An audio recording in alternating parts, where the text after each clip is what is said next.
Heather, new sanctions just announced a short time ago by the State Department. It's early on in this, but it was regarding that double agent whom the Britons accused the Russians, frankly, of murdering, or attempting to murder, because he did survive.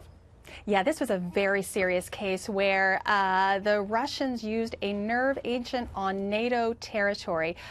This was a very serious matter. As you'll recall, the United States expelled 60 Russian diplomats. Over 20 countries joined in those expulsions, expelling over 100 Russian diplomats. This is actually a little bit of a surprise, I have to say, from the State Department announcing potentially more serious sanctions based on the use of Novichok.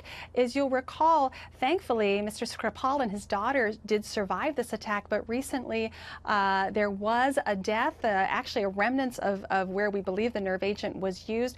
Britain was killed. This is extremely serious. It demonstrates that Russia could use chemical weapons on NATO territory, and I'm very glad the State Department responded so strongly. This is a very dangerous development.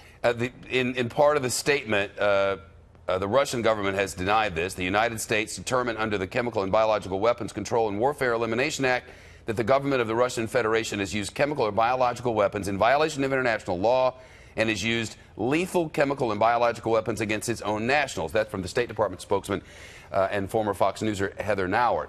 Using a weapon of mass destruction or a deadly weapon on NATO soil, we're getting very close there to everybody having to stick together, aren't we?